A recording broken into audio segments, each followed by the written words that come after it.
Hello, I'm Lori. And I'm Paul. And this is Wednesday Night Hop, Week 1, Level 2 of, what month is it? September 2017.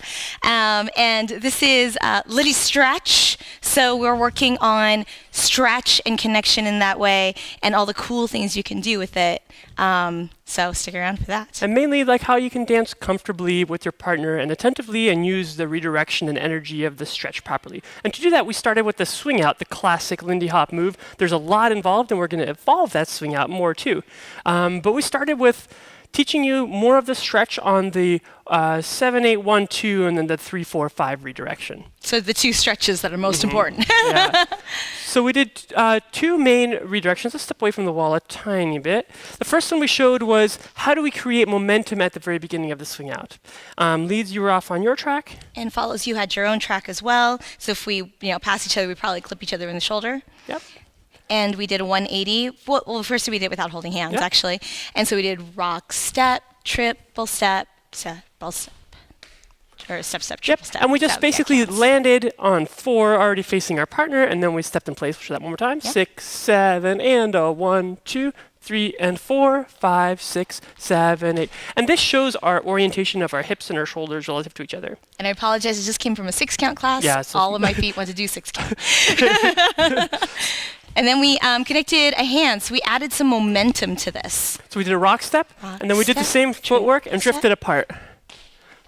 Now, we're not going to drift as much as we normally would because I think we might be out of the field of the view of the camera, but either way, we should be moving smoothly apart. So if we disappear, that's why. That's fine. Here's another angle of that. So we're arriving by 4. 1, 2, 3, and 4, drifting apart naturally. We're using our momentum from that stretch.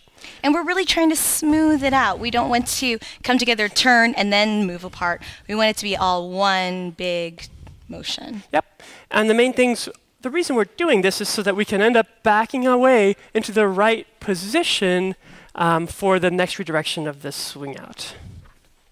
Right. And then we took the second redirection, which was with a catch. 1, 2, 3, 4, 5, 6, 7, 8. And for this, we reiterated for the follows that when we were not being caught, we stepped back on our 4.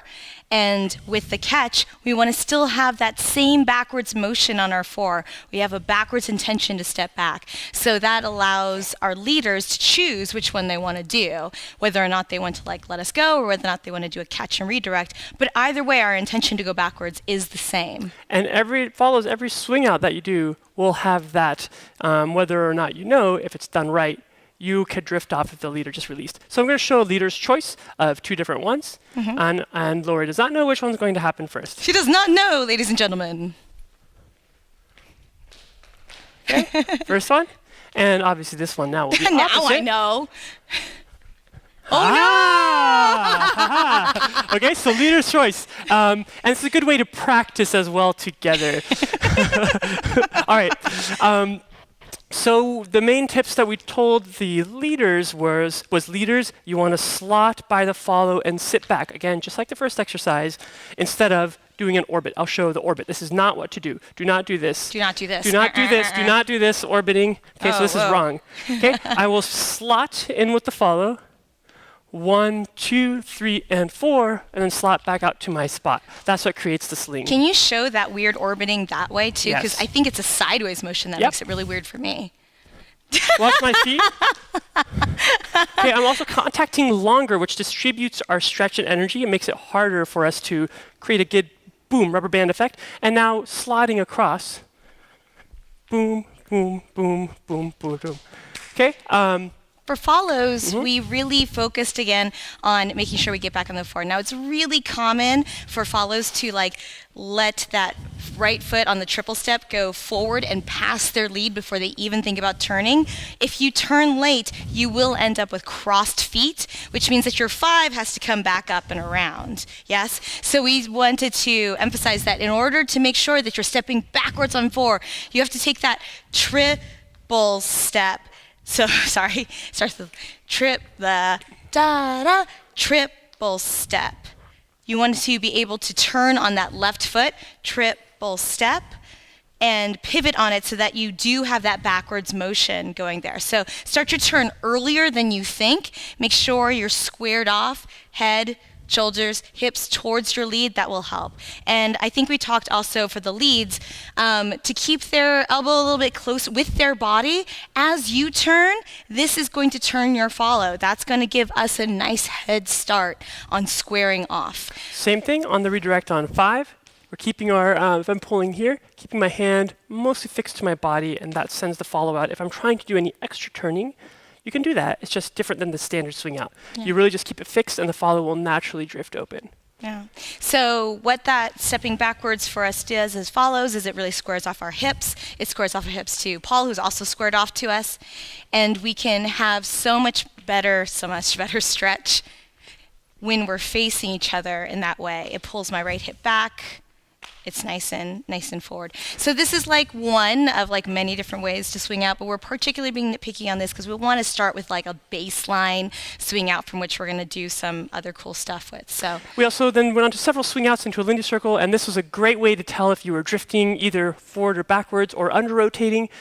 Leaders, you tend to under-rotate or you orbit instead.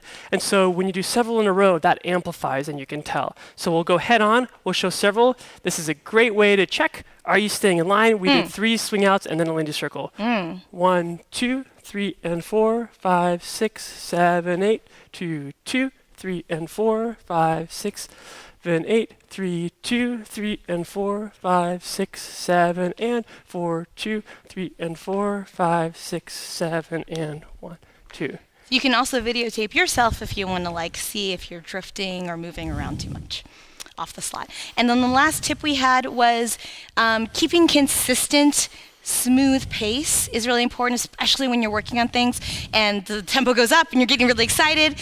People tend to rush. So think to yourself, it's slower than you think it is, and try and even out those steps. Yep, make it just consistent across your entire swing out. Yeah, and it'll feel much more comfortable to your partner as well. All right, so stick around with us. We're going to get into even more stuff over the next 3 weeks. Once again, I'm Lori. Paul. And this is Wednesday Night Hop. Thank you.